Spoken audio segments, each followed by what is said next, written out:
نستعين اهدنا الصراط المستقيم صراط الذين أنعمت عليهم غير المغضوب عليهم ولا الضالين آمين.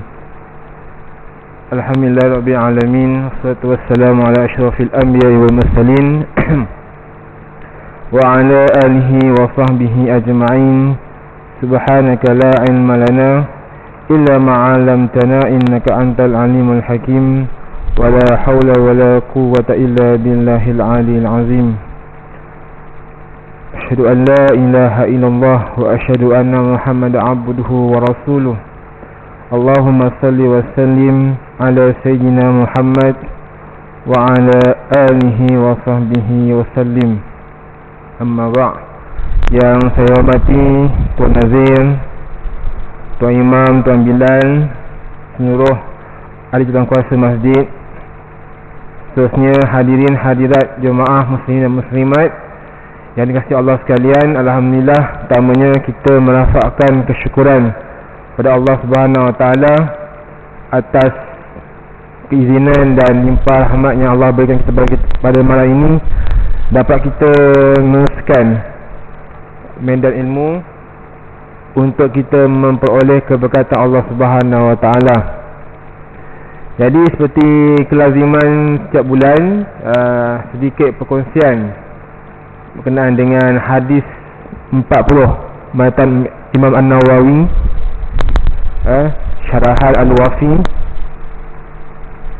Dan malam ini insya-Allah kita cuba bincangkan bersama ataupun berkongsi bersama satu hadis daripada Imam Nawawi, iaitu hadis ke-11. Maknanya dah selesai 10 hadis dah, ni kurang setahun lebih.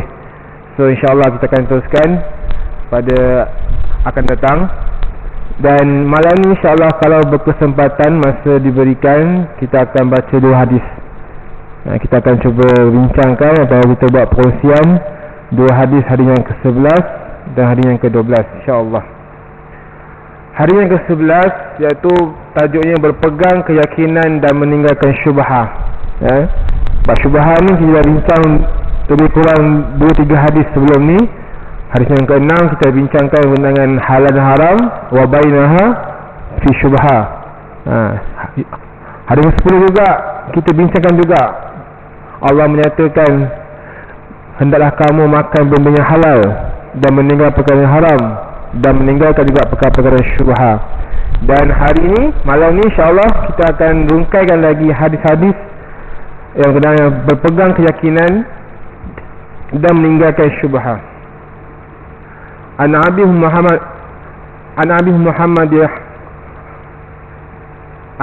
Muhammadin Hasan bin Ali bin Abi Talib sibti Rasulullah sallallahu alaihi wasallam wa raihanatihi radhiyallahu anhuma qala hafiztu min Rasulillah sallallahu alaihi wasallam da' ma yaribuka ila ma la yaribuka. Rawahu Tirmizi wa Nasa'i. Daripada Abu Muhammad Al-Hasan bin Ali bin Abi Talib, yang ini anak cucu Rasulullah SAW dan kesayangan Rasulullah, aku telah menghafali ataupun aku telah memperingati dari Rasulullah SAW, tinggalkan apa yang kamu syaki dengan mengambil apa yang kamu tidak syaki. Okey. Hadis ini diriwayatkan oleh cucu Rasulullah SAW, iaitu Al-Hasan. Kita sahabat tahu, kita sering maklum bahawasanya 2 orang cucu Rasulullah yang disayangi, iaitu Hasan wal Husain. Sayyidina Hasan dan Husain ni merupakan anak kepada Sayyidina Ali dan Sayyidatina Fatimah Zahra. Baik. Kalau kita balik pada sejarah Sayyidina Hasan, okey, Sayyidina Hasan ni dan Sayyidina Husain ni merupakan 2 kembar, adik-beradik, yang mana cucu kepada Rasulullah SAW. Dan pada pengakhiran khilafah ataupun khalifah Ali bin Abi Talib. Selepas Ali bin Abi Talib wafat, takhta pemerintahan Islam itu diserahkan kepada Sayyidina Hasan selama 6 bulan. Sebab apa? Waktu tu berlaku perebutan kuasa antara Muawiyah dan Muawiyah lah. Tapi nak dipendekkan cerita bahawasanya Sayyidina Hasan ni seorang yang berpandangan jauh, dan dia untuk menjaga kemaslahatan umum, maka diserahkan takhta ataupun pemerintahan waktu itu kepada Muawiyah. Jadi sebab itu kalau kita baca beberapa sirah riwayatnya, Al-Hasan ni merupakan antara khalifah Islam selepas Sayyidina Ali bin Abi Talib. Tapi dia memerintah tak lama, lebih kurang dalam 6 bulan sahaja. Lepas tu diserahkan semula kepada Sayyidina Muawiyah. Cumanya adalah beberapa riwayat-riwayat yang mencuba untuk memanipulasi, yang mengatakan bahawa Muawiyah ni seorang yang pemberontak, yang memberi gambaran yang buruk pada Muawiyah. Sedangkan kita tahu Muawiyah ni seorang penulis wahyu. Semasa hayat Rasulullah SAW, dia merupakan sahabat yang menulis wahyu. Sebab itu kadang-kadang bila kita bincangkan pada sejarah ni, ada riwayat yang boleh kita ambil secara nas. Ada juga riwayat yang kadang-kadang dia telah dimanipulasi oleh Israeliat. Sebab itu kadang-kadang membaca kitab sejarah ni kena hati-hati.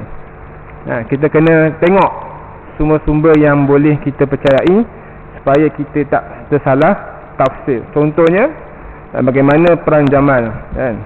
Kalau perang Jamal antara Sayyidina Aisyah dengan Abi Talib, kadang-kadang ada puak-puak yang mencuba melarakan dua pihak ni, cuba nak memburukkan pihak Sayyidina Ali. Ada juga yang mencuba memburukkan pihak Sayyidina Aisyah. Jadi perkara itu perlu kita perhalusi dengan baik, supaya kita tak tersalah fakta dan salah maksud sendiri. Baik, kembali pada hadis ini, apa yang disebut oleh Sayyidina Hasan, iaitu hafiztu min Rasulullah sallallahu alaihi wasallam, da' ma yaribuka ila ma la yaribuka. Tinggalkan apa yang kamu syaki dengan mengambil apa yang kamu tidak syak. Maksudnya lawan pada syak adalah yakin. Lawan pada syak adalah yakin. Sebab itu dalam satu perkara kita melaksanakan suatu ibadah, baik segi muamalat, baik segi perkahwinan dan sebagainya, mesti ada rasa yakin. Dalam solat juga, ketika nak mengangkat takbir Allahu Akbar, waktu tu kita jangan ada rasa was-was. Bila kita kadang-kadang ada setengah daripada kita bila angkat Allahu Akbar, Allahu Akbar, Allahu Akbar, dia tak rasa yakin, sebab dia rasa was-was dalam diri dia. Hadis ini diriwayatkan juga dalam Tirmizi dalam kitab Syifatul Qiyamah wal Raqa'i wal Wara', iaitu inna sidqa tuma'ninatun wal kizba raibatun. Sesungguhnya kebenaran itu adalah ketenangan dan pendustaan itu adalah keraguan. Baik, kita tengok pada kepentingan hadis tersebut. Hadis ini daripada jawab kalam dari hikmah-hikmah kenabian yang tinggi, iaitu kalimah-kalimah yang sedikit nama memberikan kaedah yang besar dalam Islam itu sendiri, iaitu meninggalkan syubhah dan iltizam dengan benda-benda yang halal dan yakinkan. Maksudnya kepentingan dalam hadis ni adalah untuk sebagai satu guideline ataupun satu panduan mana kita kena tinggalkan perkara yang syak, dan kita kena iltizam dan terus dengan perkara yang boleh halal dan yakin dengan perkara tersebut. Oleh yang demikian, Ibn Hajar Al-Haythami berkata dalam akhir syarahnya, hadis ini adalah suatu kaedah yang besar dari kaedah asal wara' yang merupakan tiang seri para muttaqin dan penyelamat dari kezaliman, syak wa sangka dan waham yang menghalangi cahaya yakin. Imam Hadasani menyebut bahawasanya hadis ini merupakan kaedah agama yang merupakan tiang, maksudnya asas lah. Dan kita nak melakukan satu ibadah, meletakkan keyakinan itu paling awal. Dalam bab juga, sama juga dalam bab akidah. Bab akidah ini kalau kita bincangkan sah, sebab kadang-kadang dia tak nampak secara jelas. Contoh bab sam'iyat. Sam'iyat dia perkara yang kita dengar je. Kita tak boleh nak bayangkan ataupun kita nak rasa melalui deria-deria, tapi kita boleh mendengar, oh macam ni. Kalau kat sekolah kita ceritakan nerakanya macam ni, syurganya macam ni, kita boleh melalui akal yang terbatas oleh manusia saja. Tapi kita yakin, ada keyakinan. Bila letakkan keyakinan, maka itulah merupakan kepada akidah yang yakin. Baik, fiqh hadisnya ini menunjukkan pertamanya meninggalkan yang mengandungi syubhat.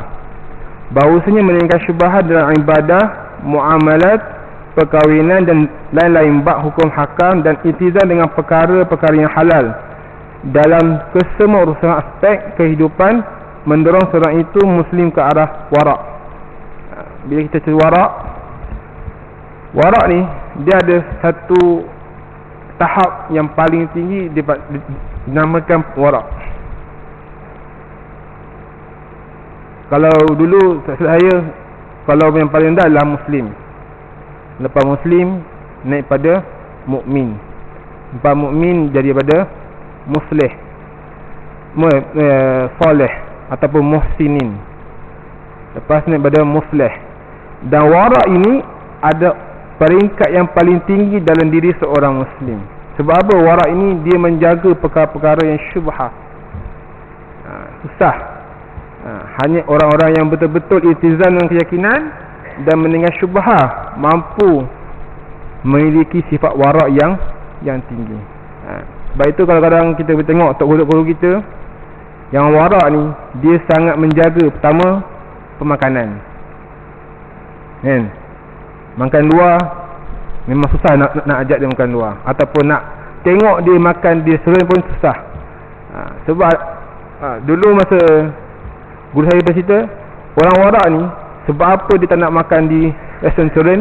Sebab dia tak nak orang tengok apa?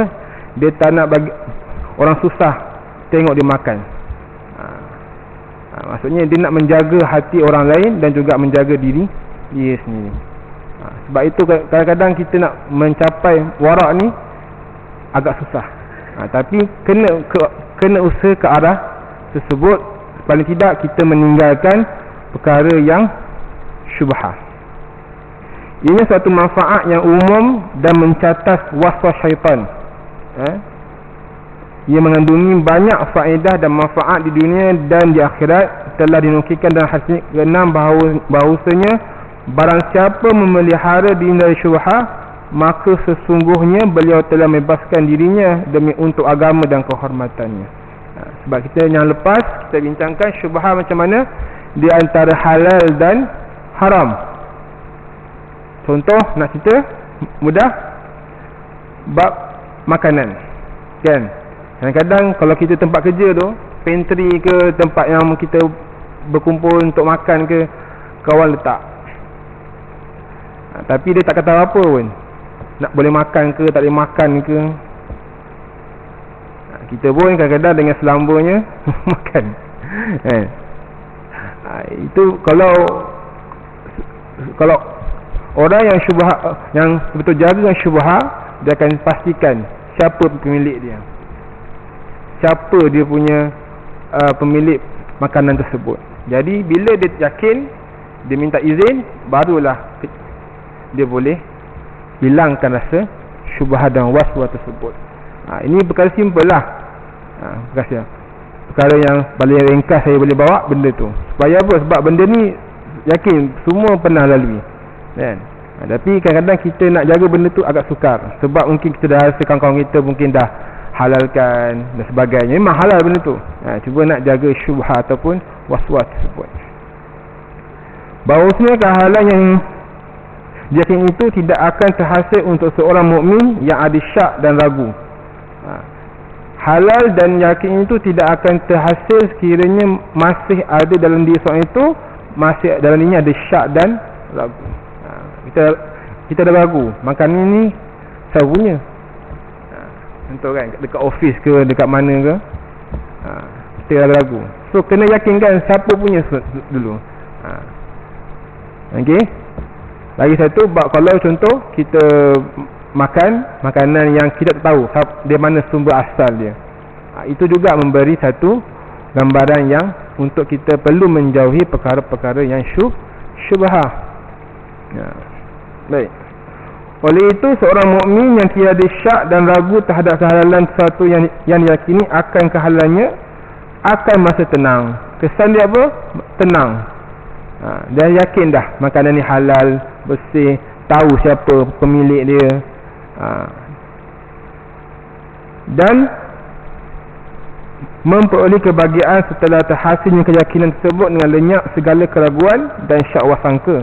Sebaliknya, jika seorang insan itu reba dengan syubhah secara zahirnya sahaja, maka sekiranya terbuka pada kita apa yang dikandung oleh hatinya, akan tampak ataupun dilihat pada kita bahawa jiwanya memberontak penuh syak, wasangka dan tiada ketenangan dalam hatinya.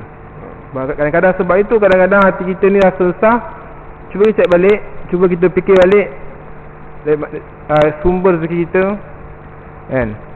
Kadang-kadang mungkinlah ia mungkin daripada halal, daripada kita punya titik peluh kita, apa yang kita kerjakan setiap hari. Cumanya bagaimana kita nak tengok balik keberkatan. Contoh mudah keberkatan yang saya masukkan adalah, contoh kita bekerja, dalam waktu yang bekerja tu kita buat benda lain. Itu boleh menyebabkan beberapa perkara yang pertama syubhah dan juga keberkatan. Sebab itu kadang-kadang kalau kita tengok orang yang kerja dia biasa je, taklah mewah sangat, tapi dia selalu cukup, selalu rasa bahagia, rasa tenang dengan apa yang dia ada. Sebab apa? Dia jaga keberkatan. Dia tahu waktu ni adalah waktu kerja aku tak boleh campur dengan perkara-perkara lain, melainkan kalau terdesak ataupun emergency, dengan minta izin lah. Sebab itu dalam bab hal ni kita kena tanya diri sendiri, bab dalam melakukan amal ibadah pekerjaan. Orang nampak pekerjaan ni dia bekerja semata-mata untuk cari rezeki, tapi dia salah faham bahawasanya pekerjaan yang kita lakukan setiap hari itu adalah ibadah. Kalau kita niatkan dengan baik, maka kena lihat balik keberkatan tu. Supaya kita nak dapatkan hasil gaji kita tu, kita punya pendapatan tu dengan keberkatan. Justru itu adalah azab kejiwaan ini untuknya yang menghasilkan kerugian maknawi, iaitu tiada ketenangan dalam jiwa. Apabila seorang itu terlalu dekat dengan syubhah, terlalu senang ambil syubhah, perkara ini akan beri kesan pada jiwa, iaitu ketenangan yang tidak akan dia rasa. Ini adalah kerugian yang besar dan kebinasaan yang besar, di mana sekiranya beliau tetap terlibat dalam perkara-perkara yang mengandungi syubhah lalu menjadi sebahagian adat kebiasaan. Dah jadi, orang kata jadi rutin ataupun adat dalam seseorang tersebut apabila melakukan perkara-perkara yang syubhah. Cuma hari ini kita kena hati-hati. Lagi-lagi bab siapa yang minat dalam investment, pelaburan sebagainya, hati-hati. Sebab benda ni yang kadang-kadang kita tertarik, sebab dia menjanjikan pelbagai kemewahan dan keuntungan, tetapi kita tak kaji betul-betul benda-benda macam ni. Supaya apa? Supaya kita tak nak ada perkara-perkara yang ini masuk dalam kita punya sumber rezeki kita. Bab investment lah, pelaburan lah, sebagainya, perlu kita amati dengan baik. Kata-kata ulama salaf dalam perbuatan mereka meninggalkan keraguan kepada keyakinan yang membandingkan kewarakan. Jika kita menoleh dan mengimbas kembali jalan kehidupan alim ulama, yakni para salafus soleh pada masa lampau, akan mendapati bahawa perkataan-perkataan dan perbuatan-perbuatan kesemuanya adalah iltizam dengan perkara yang halal semata-mata. Okey, contohnya kata Abu Dzar Al-Ghifari radhiyallahu anhu, kesempurnaan takwa itu adalah meninggalkan beberapa perkara yang halal, takut-takut ianya menjadi haram. Kesempurnaan takwa adalah meninggalkan beberapa perkara yang halal, takut-takut ia menjadi haram.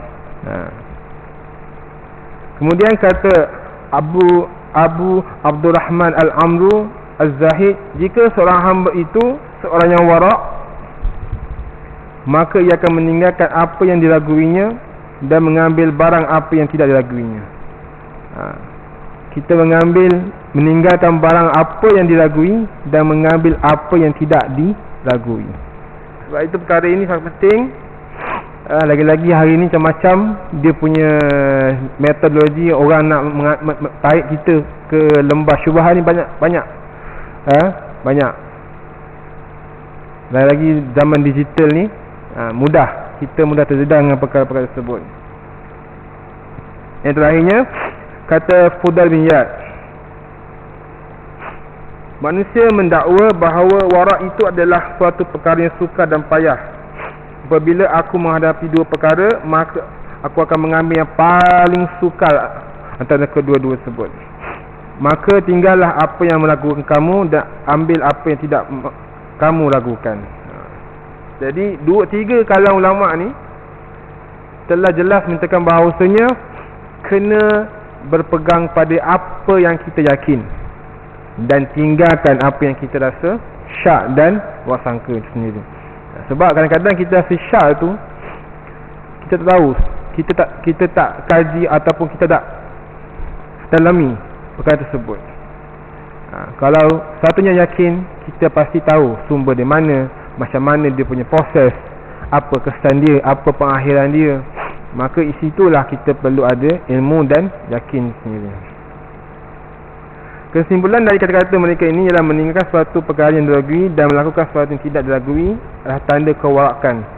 Untuk mencapai sifat warak adalah kita mengambil perkara yang kita tak ragui dan meninggalkan perkara yang kita ragui. Adapun perbuatan-perbuatan mereka dalam sesungguhnya Yazid bin Zurai' ini seorang para tabi'in pada zaman salafus soleh, membersihkan dirinya dengan tidak mengambil 500,000 dirham dan harta yang beliau berhak mewarisinya. Bapanya dahulu pernah menyandang satu jawatan bagi pihak sultan dan Yazid pula adalah seorang penjual daun kurma, dan beliau hidup atas mata pencarian tersebut hinggalah beliau meninggal dunia. Maksudnya dia rasa dirinya cukup dengan apa yang ada dan tidak perlu perkara-perkara yang lebihan. Sama juga dalam kisah seorang hamba Allah yang dengan Ibrahim bin Adham, "Tidakkah kamu meminum air Zam-Zam?" Beliau menjawab, "Jika aku mempunyai sebuah baldi kepunyaan sendiri, aku akan meminumnya." Ini adalah syarat bahawa baldi yang ada situ adalah dari harta sultan dan ianya mengandungi syubhat. Sampai situ jaga. Sebenarnya air Zam-Zam tu halal untuk diminum, tetapi dia nak jaga syubhat hak orang lain. Dia tak nak gunakan hak orang lain tanpa izin dan sebagainya. Jadi sebab itu perkara-perkara syubhat ni kadang-kadang susah untuk kita nak tengok secara mata jelas. Cumanya kita kena perhalusi dengan baiklah, berwaspada. Sebab itu perkataan berwaspada itu sangat kena dekat dalam diri kita. Lagi-lagi kita nak bincangkan berkenaan dengan iman, akidah dan sebagainya. Sebab takut-takut kita tersalah cakap, dia akan menggugurkan perkara-perkara yang asal dalam iman kita. Sebab itu dalam bab iman, bab akidah, nak tak nak kita kena mengaji dengan baik lah. Paling kurang asas rukun iman, sifat 20 Allah SWT, perbezaan mazhab itu sebagainya. Baik. Seterusnya berkenaan perselisihan dari syak dan yakin. Bila syak bertemu dengan yakin, maka kita mestilah mengambil yang yakin, yang dahulukan dan berpaling daripada perkara yang syak. Disebut lagi dalam satu kaedah fiqh yang disebut al-yakinu la yazulu bisyak. Keyakinan tidak hilang dengan keraguan. Ini kawan fikih lah. Al-yakinu la yazulu bisyak. Keyakinan tidak hilang dengan keraguan. Maksudnya kalau kita dah ada rasa yakin terhadap kita punya amal ibadah kita, maka hilang segala syak kita. Sebab itu dalam satu pandangan ulama nyatakan bahawasanya al-yakin maksudnya ilmu yang mampu menolak segala keraguan. Maksudnya dia tahu satu perkara tersebut. Asyak maksudnya lawan bagi masuk al-yakin. Jadi ilmu yang boleh menyebabkan kepada berlakunya syak tersebut. Sebab itu dalam hal ini contohnya seorang itu berwuduk dengan yakin, kemudian beliau syak, sama ada berwuduk ataupun belum. Kan? Kita hari ni tiba ambil wuduk, lepas selang 10 minit tiba-tiba kita aku dah wuduk belum? Maka di situ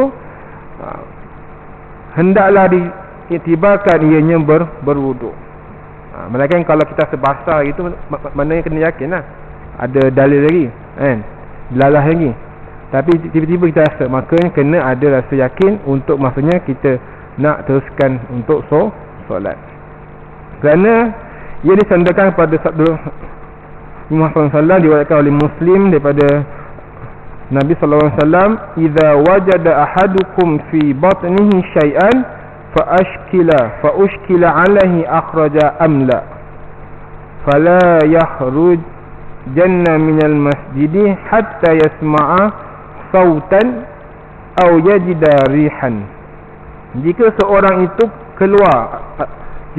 rasa sesuatu dalam perutnya, maksudnya dalam keadaan yang tak senang, perut tak senang lah, sakit perut sebagainya, maka timbullah kemuskilan, maka timbullah rasa syak, rasa was-was pada dirinya sama ada angin keluar ataupun tidak, maka janganlah ia keluar dari masjid sehingga beliau mendengar bunyi itu kentut lah, atau terbau baunya, terhidu baunya. Maksudnya apa? Selagi mana kalau contoh ada seorang itu dia berasa perutnya tak sedar hati, tak sedar apa, kata tak hati, tak sedar perut lah maksudnya kan, maka selagi mana dia yakin bahawasanya dia masih belum keluar satu perkara daripada duburnya, maka solatnya masih sah. Maka letakkan keyakinan solatnya masih sah. Itu maksud al-yakin la yazullu bisyak. Yakin tidak akan hilang dengan keraguan. Contoh lain dalam bab solat, ketika mana kita solat kita terlupa, kita dah rakaat kedua ke ketiga nak buat solat isyak ni,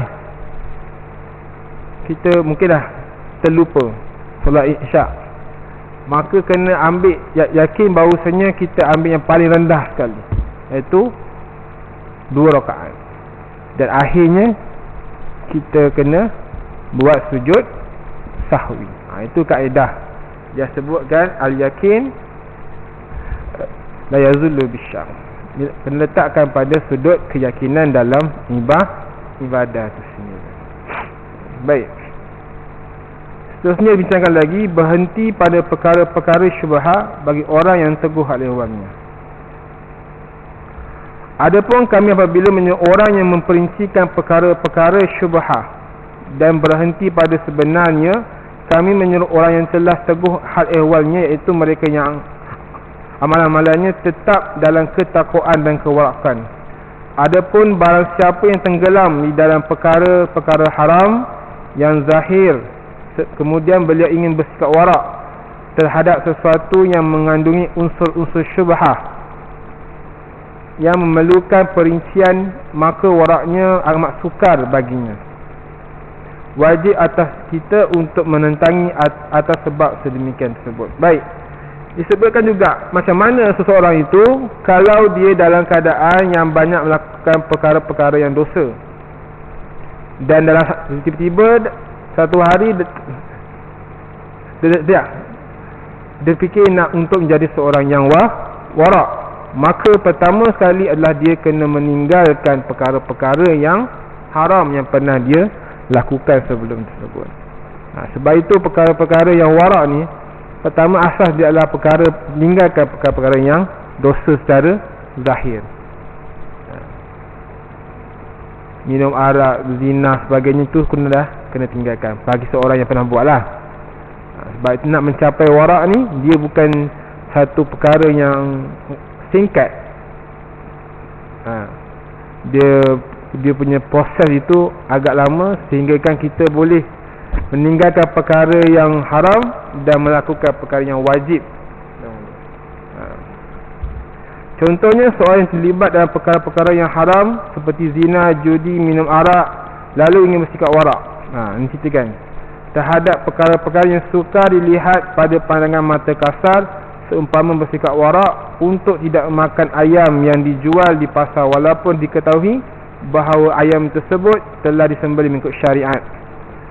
Justru orang yang umpama ini wajib atas kita menuntutnya supaya menahan dirinya daripada melakukan perbuatan-perbuatan haram dahulu sebelum proses pergi pada peringkat warak itu sendiri.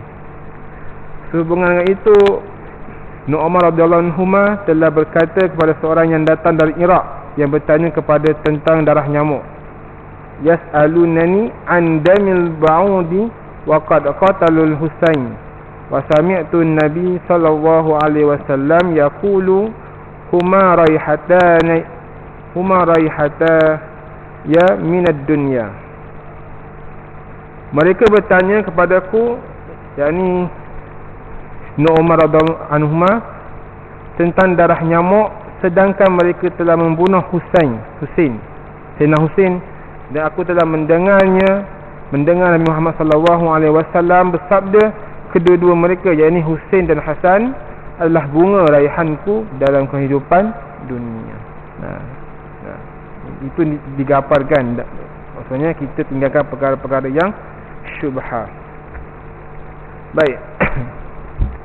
Sama juga satu kisah apabila seorang lelaki telah minta keizinan Nabi dari Imam Ahmad bin Hanbal untuk nak menulis dengan menggunakan dakwatnya.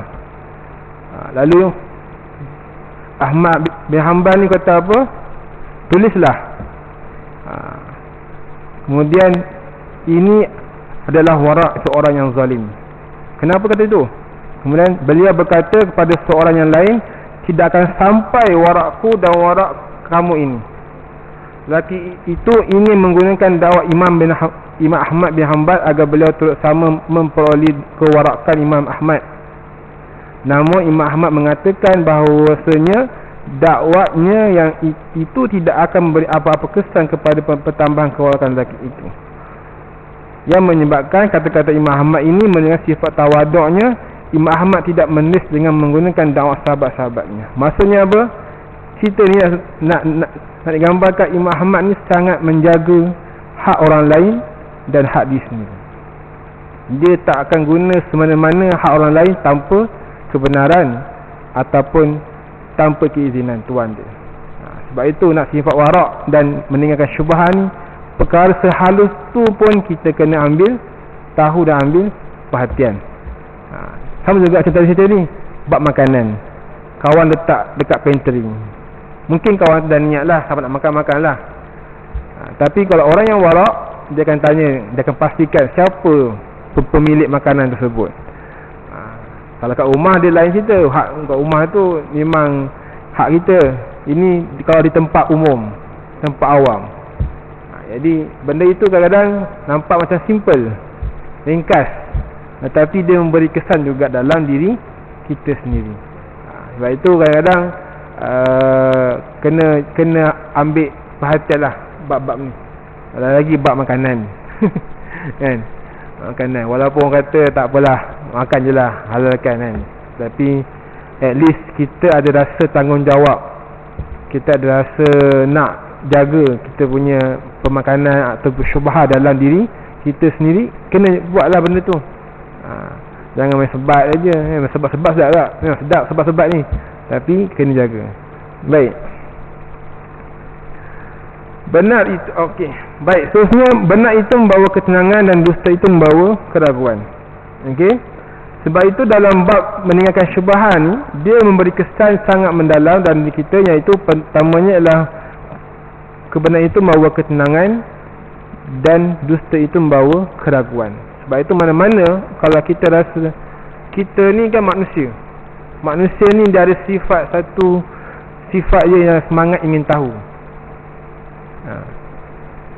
Kalau tak tahu cerita apa sebab cerita sekarang ni, mesti kita tak tenang rasa.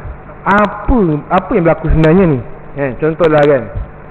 Contoh berlaku kes kat taman atau kampung. Tiba-tiba keluar kes kan. Kita nak tahu apa cerita sebenarnya. Itu sebab manusia. Dia memang nak tahu semua benda. Sebab itu kadang kebenaran itu membawa ketenangan. Sebab itu apa-apa kita boleh buat, yakin. Bila kita yakin dengan rezeki, bila kita yakin dengan pemakanan kita yang kita ambil hari ini, kita yakin apa setiap amal kita buat hari ini, maka ia membawa ketenangan. Tak apalah, gaji sikit, tapi insya-Allah berkat. Cuma kena usaha jugalah kan. Sekarang ni bukan senang. Cuma kadang-kadang kita rasa, betul ke aku buat ni? Itu mesti ada dalam setiap orang, mesti ada sifat-sifat macam tu. Sebab apa? Kita ada persoalan dalam diri kita. Sebab itu dalam hadis Nabi sebut ni, inna sidqa tuma'ninatun wal kizba raibatun. Sungguhnya kebenaran itu membawa ketenangan dan dusta itu membawa keraguan. Padanya mengandungi isyarat untuk memilih perkataan yang benar, yang memisahkan hak dan batil. Ketika seorang insan itu memerlukannya dalam menjawab sebarang soalan atau mengeluarkan satu fatwa bagi satu masalah. Alamat iaitu tanda kebenaran itu ialah ketenangan yang dirasai dalam hati, dan tanda dusta itu wujudnya syak wasangka. Kan? Bila kita dengar satu kalam, satu ucapan yang agak memberi satu wasangka, kita rasa tak puas hati dan memberi satu tidak kesenangan dalam jiwa kita. Itulah maksudnya syak. Syak. Kadang-kadang kita dengar ucapan-ucapan macam ni, betul ke ni? Kadang bila kita siasat, bila kita kaji, bila kita siasat, oh betul, ada dalam kitab sebut begini, maka situlah hadirnya ketenangan bila kita yakin dengan apa yang disebut melalui sumber-sumber yang tepat. Sebab itu apa-apa juga kita kembali kepada ilmu yang asas. Kalau dia tak ada ilmu, maka dia tak akan datang dengan keyakinan yang baik. Ilmu tu yang membawa kepada keyakinan tersebut. Sebab itu dalam perkara sebut yakin ni, Rasulullah SAW apabila dia nak mendakwah pada sahabat ataupun orang Islam di Mekah pada awal dulu, dia tak cerita macam mana kita nak bina negara semua. Dia tanamkan keyakinan pada sahabat bahawa hidup dunia ni sekian. Nanti lepas hidup dunia ada juga hidup di akhirat. Azan. Ingin.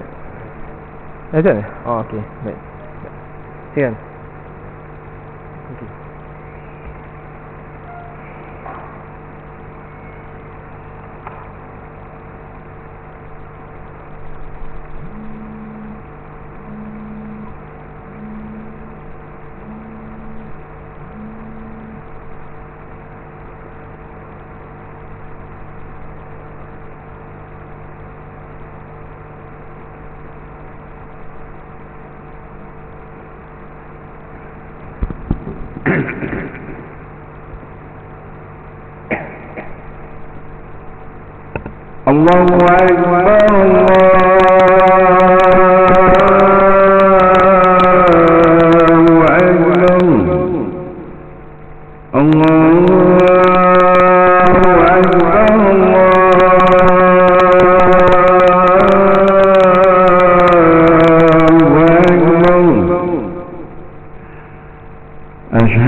Bismillah. Baik, insyaAllah sikit ni. Jadi yang terakhirnya, bagaimana kita nak pupukkan rasa yakin dalam setiap amalan kita. Pertamanya adalah kita melalui pengajian ilmu. Sebab dengan ilmu ni baru kita akan rasa yakin dengan apa yang kita laksanakan. Contoh dulu, kalau dulu di masa ketika kecil kita belajar solat, ikut ustaz kata apa, okey rukuk, sujud macam ni, duduk dari akhirnya macam ni. Bila sampai satu tahap kita membaca kitab, kita merujuk pada kitab-kitab yang muktabar, dan kita mengetahui kesan-kesan sekiranya kita melaksanakan solat, dari situlah akan mulanya bertambah rasa keyakinan sendiri. Sebab itu kan contoh saya sebut, nak sebut yakin ni, nak ajar perkara yakin ni agak sukar. Sebab pertamanya dia tak boleh nampak secara jelas dalam masa yang sama. Kadang-kadang dia ambil masa yang lama untuk kita rasa yakin dengan apa kita buat. Sama jugalah kan, contoh seorang tu dapat kerja, dia rasa tak yakin mula-mula, tapi lama dia buat, hari-hari dia buat, dan dia belajar, maka dengan ilmu yang dia ada tu, dia yakin dia buat. Sama juga dalam bab ibadah, bab muamalat dalam hidup kita sini. Hatta perkara-perkara yang melibatkan pegangan Islam sendiri pun perkara yang sangat penting, al-yakin. Sebab itu dalam sebut, Allah sebut dalam Quran, kena kita pertama kena ada rasa yakin sendiri. Jadi insya-Allah moga-moga apa yang kita kongsikan malam ini dapat kebaikan kita bersama. Secara kesimpulan dia, Yakin ini membawa kita kepada untuk kita lebih dekat dengan Allah Subhanahu Wa Taala. Sebab apa? Dengan ilmu yang kita ada, kita lebih kenal Allah Taala. Sebab itu ilmu ni dia sangat prosesnya sangat lama. Kadang-kadang setengah orang menganggap bahawasanya belajar ini hanya sekian-sekian umur, tetapi sebenarnya belajar ini sehingga mati. Jadi kena fahamkan mindset dalam hidup kita ni, bahawasanya belajar ini adalah selagi mana kita bernafas atas dunia ini, selagi itulah kita belajar. Wallahu a'lam. Saja doa saya, segala yang baik dari Allah Subhanahu Wa Taala, segala yang kekurangan itu dari saya sendiri, mohon maaf sekiranya kekurangan.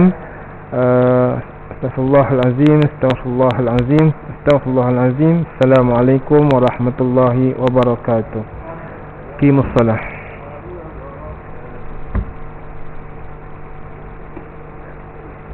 Okay.